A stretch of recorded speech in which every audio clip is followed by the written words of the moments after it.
This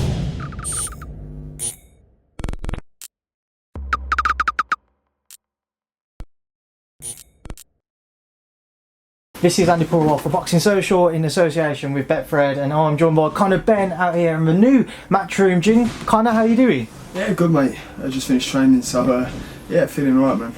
As I say, saw you spar for 8 rounds, just 2 different fighters. How are you feeling there? About a month or so out now from the Adrian Granados fight. I'm feeling great, mate. I mean, 2 middleweights in there, so both 2 completely different fighters. One in for 4 rounds, another one in for 4 rounds, and safe to say I'm feeling strong. How did I look? How do you think, Colin? I thought you looked very good. It's starting to come together. How are you feeling? That's the main thing. I feel great. You know, I mean, 5 weeks out, so you know, well ahead of the curve. So fitness is there. It's just about brushing up on detail, building on what we done last camp. I know after the last fight you only took a matter of a couple of weeks off before you started getting into a tick over mode, and then obviously you went out for Martin's fight in Vegas where I saw you and you was ticking over there. How important has it been as you've progressed to continue to build momentum just in a training sense, never mind with regards to your fights? I've never stopped training. I'm not going to go out on a Saturday morning. Tuesday morning I was back in the gym, so I don't know where a couple of weeks has come from. I was back in the gym. Okay. Straight away. When I took my missus, who we have Elo, when I took Bournemouth, took them, where else? Yeah, Bournemouth, Bristol. I was still training out there. I was still doing my runs.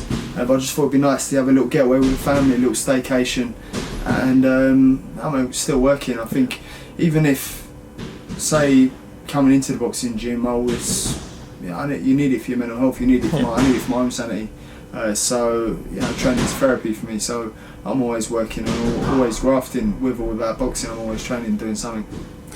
One thing people have started to take note of is the improvements you've made throughout your career. Conor, I know you're going to say, you know, the work you put in, you know that you deserve to be in the position you are, and you're showing that you're reaping the rewards of the work you've put in. But why do you think it is that others are starting to recognise it now, the public that is?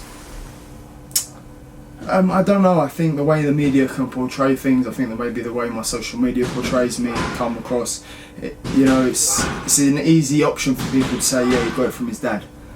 I'm not even talking materialistic things, I'm talking the fights. Yeah. It's such a cop-out. You know, oh yeah, my dad's not once ever stepped in a ring for me.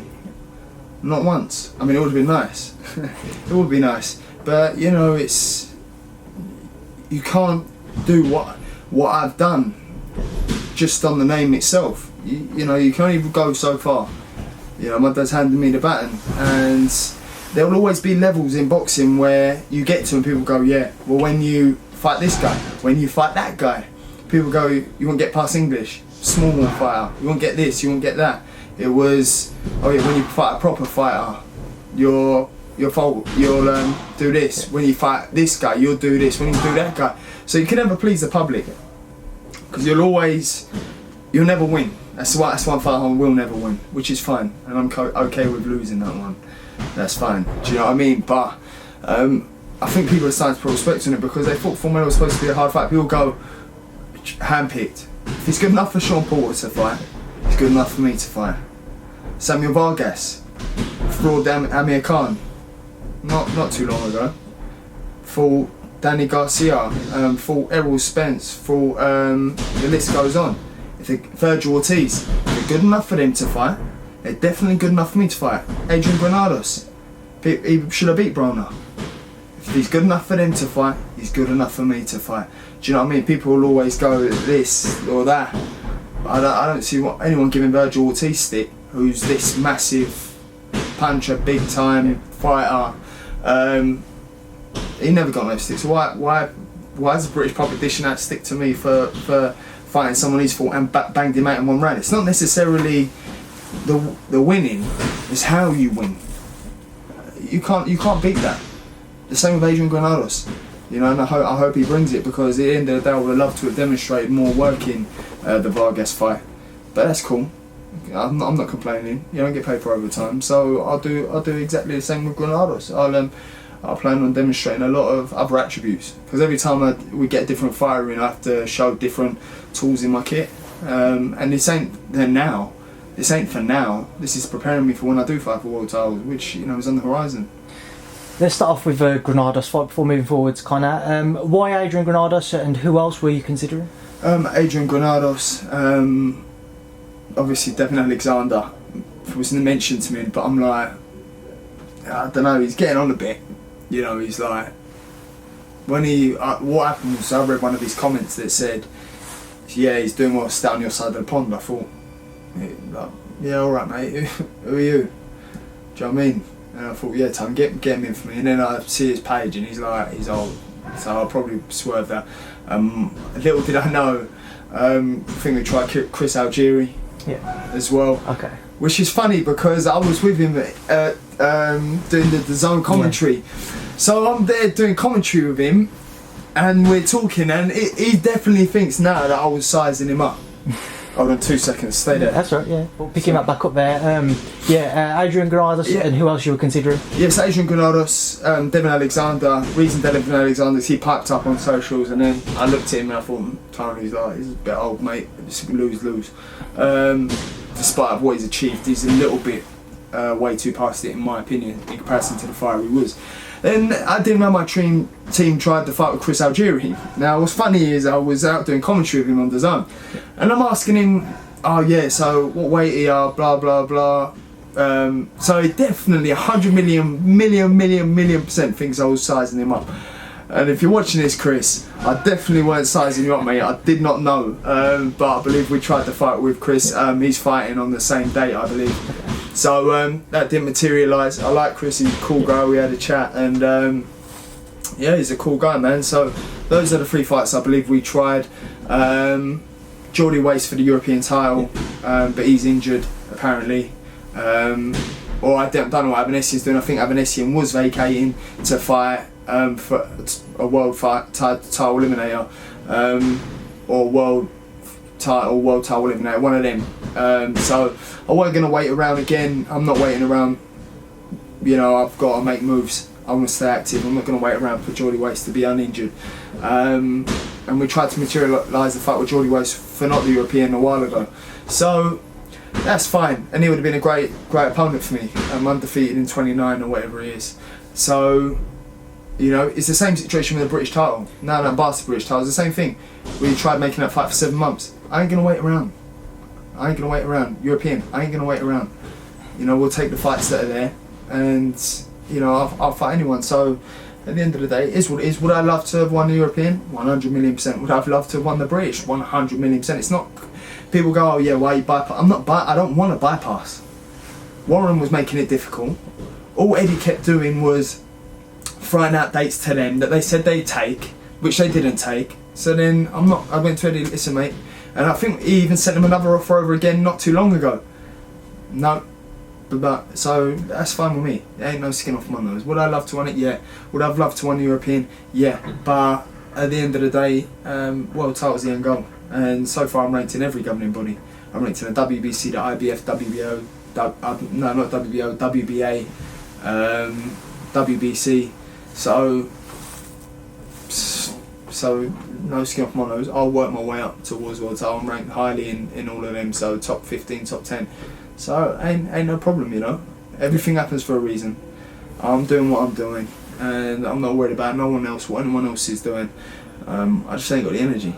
You know how many times I get called out daily, Andy? Oh, it's like pathetic, and it amuses you because I'm getting called out by novices, which is fine because I see them make news articles, I see it make headlines, and that's no problem. At the end of the day, people go, yeah, you big-headed or something. No, but the Ben name holds weight. It is what it is, you know. So, like, I ain't got time. I'm so focused on my journey and my goal and getting to the end goal, and I will get there. 100%.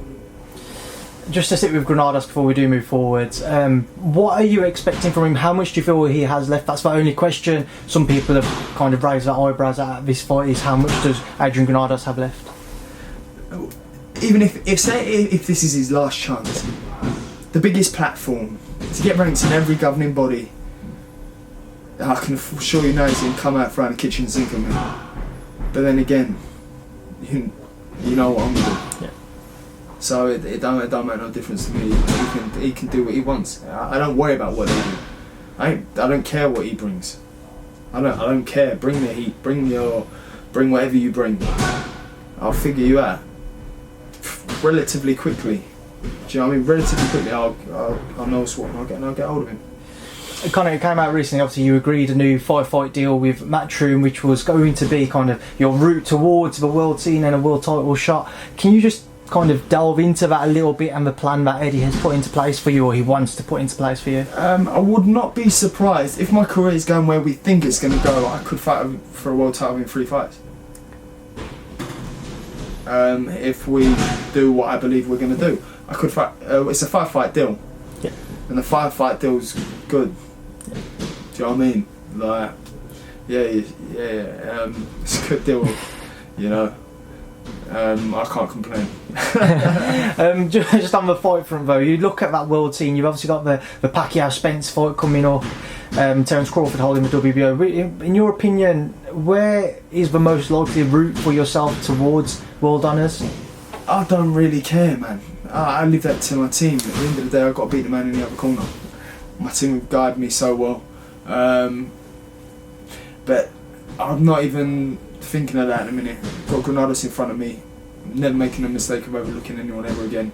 At the end of the day, these next few fights are the Granados gonna present a different struggle, except for Formella and Vargas. Formella presented a tricky, awkward boxer. Vargas, someone rough and ready, with a ton of experience. Adrian Granados going to present different struggles. So these fights are going to get me to where I need to get to, and that's what's important. You can't, I'm 24 years old. You can't go wrong with learning fights. And you see so many people jump. People with the yard fight. People going, keeps fighting tin cans, keeps fighting bin men, keeps fighting this, and then when he did step up, oh, it's too soon, oh, this and that. I ain't having the public dictate nothing about my career. You can get stuffed. I ain't having you dictate not a single thing, because at the end of the day, who was messaging Yard when he lost to Kovalev? Who was this? So no, I ain't having you lot dictate my career. Do you know what I mean? They'd had me fighting Kelbrook 3 fights into my after my debut. Do you know what I mean? So, yeah, you got to do what's best for you sometime. But if you want to watch, I will entertain. At the end of the day, that's why you ain't a boxing promoter. That's why you do your line of work. You're not a boxing manager. You're not a boxing promoter. You're an armchair fan who knows not much about boxing, and not many people do. Was it Jeff Mayweather? Roger Mayweather? Most people don't know shit about boxing. That's true. That's true. Most people don't. Because all the same people that are commenting on that thing thought Logan Paul could beat flipping Mayweather. So what people say makes no difference to me. Makes no difference. I trust my team. I trust Eddie. I trust Tony. They're going to make me a hell of a lot of cash, and they're going to make me win world titles, make me world champion, and that's the end goal. Conor, obviously previously you've named somebody like an Amir Khan or a Shawn Porter as potential fights for yourself who you'd like to face. Do you think any of those names will come up for talks within this 5-fight deal? 100%. 100%. Amir Khan could potentially. I don't know what he's playing at, to be honest. I don't know what he's doing. You've got Amir Khan. You got to remember, if he thought I was easy money, he'd make a lot of money. If he thought it was easy money, he'd take the fight, wouldn't you? But then again, like he did when he fought Barrera, I think there was the same age gap. He was a young fighter coming through. Barrera was obviously Barrera. So why does he not want to do the same thing? Do you know what I mean? So, which is fine. And I understand where he's coming from.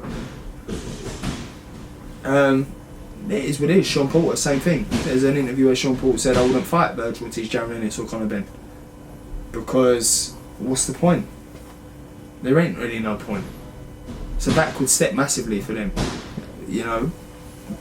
So it don't really matter to me. I've got Adrian Granados in front of me. Do you know what I mean? And I've got to take care of him first. Just one kind of more now, I just want to get your thoughts on. I saw the video at Fight Camp, your little interaction with Florian Marku. Just to kind of reflect on that, what did you make of Florian's kind of words to yourself? So what I heard first, do you know what I mean? Then he started going, oh yeah, if I was saying I'm what governing ranked in every body, and then he's going, yeah, if my dad was famous, and then I was just like, this is going nowhere. This is going absolutely nowhere. Like, that's like such a silly comment, which he believes. Do you know what I mean? Like, so because of my dad who's is, I'm world ranked in every governing body. And then when you acknowledge his 2 performances against his last 2 on the biggest platform, he got put down by a lightweight in Ryland Cheltenham, who's a novice, which he is, 7 fights in, he's a novice. Then you got the guy before that who was a journeyman and got a draw. Florian did nick it, did win it, but he shouldn't have been close, shouldn't have even been close rounds. And then you want to come and say to me that because of who my dad is, it's just so like baffling. But there's nothing to say to it. You know, obviously him, I was respectful of my wife and my baby. And there's no point arguing. You ain't got to throw stones at every dog that barks. I've been called out since I was 19. All the time. It is what it is. But then when people go, oh yeah, it's because that all that is jealous and bitterness. That's all that is. Because there's nothing to it. Formella beat him more convincingly than Purewal. Vargas, knocked him out quicker than any of the all-time greats of our time. Juicy Quiveler, 3-time European challenger, banged him out in 2 rounds. No one's done that. So, is that my dad? Yeah. It's like people only say that when either their parents ain't giving them a lot, and there's that jealousy, or they're jealous how my career's gone. And if he's saying, "Oh yeah, you've been matched carefully," well, his team's clearly doing a shit job because they need to match him carefully because he ain't looked great in his last 2. So, there's nothing left to say to it. It's fun. People want to pipe up in front of my missus and my baby. It's just no class, and I expected nothing less. Kind of just a few thoughts. I was going to get your thoughts on before I do let you go. Pacquiao Spence, like I said, coming up, welterweight division. I'm sure you'll be tuned in like the rest of us. What are your thoughts on it? Do you know what's funny? Is Pacquiao's going to do it, which is mad, but he is. Yeah, I just think Pacquiao's going to do it. Gervonta Davis, like I say, returned to ring this past weekend. What do you make of Gervonta? He's at 140 at the minute, obviously below you, but as a fighter to watch, what do you make of him? That's what you want to see. Yeah. Just don't cut to 147. Just don't cut to 147. He's a tank, isn't he? That's what you love to see. Spiteful individual. Who wants to watch a boring tit-for-tat boxing match? No one. I don't care who you are. No one wants to watch it, man. It's an entertainment business. And the sooner fighters come to terms with it's the entertainment business, you'll make a lot more money than. And at the end of the day, people go, "No, you keep talking about money." We risk our lives for this shit. You want to get paid, but no one's going to watch you if you're boring. Take risks. Take a gamble. You got to in life anyway. Otherwise you get nowhere. Take risks. Take a gamble. Be entertaining. That's what you got to do, man. It's what I stand by. It's who I am. Seb said the apple don't fall far from the tree. Tank, he gives it all on the line. Except Tank's special. He's special him. And then the other one, I'll get your thoughts on Vasyl Lomachenko. We saw him return to the ring this weekend. He was successful, and talk of a Teofimo Lopez rematch. Down at 135, but again, kind of just your thoughts if we did see a rematch there. Lopez beats him again. Gervonta beats Loma, but I'd love to see Lopez, Gervonta, Haney. Yeah. Obviously, I don't know where Brian Garcia's at the minute. But yeah, you got them names, and it's like, well, just fight each other, man. There's probably the only Gervonta versus any of them is probably the only fight on par with the Tyson Fury at AJ. Would be Gervonta Lopez or Haney Gervonta. What about the Canelo Undisputed with Caleb Plant?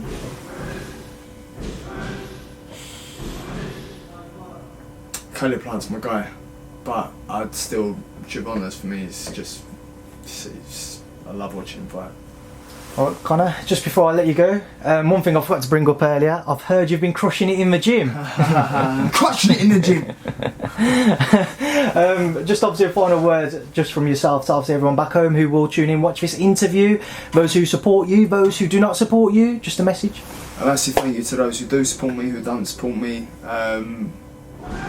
Forever grateful. I'll be around my supporters. And if you say I've changed and don't support me anymore, you weren't a true supporter in the beginning, so I ain't gonna lose my sleep over it. But my actual supporters who actually do root for me and want me to win, I'm forever grateful, because I won't be around like the public you guys make me. And you know, without you guys buying my tickets, without you guys watching me fight, I won't be where I am. So you know, I am actually very grateful for you guys. Thank you. Conor, I appreciate your time today. I'll keep in touch and obviously speak to you again soon. Thank you for speaking to Boxing Social. Pleasure. Cheers, Conor.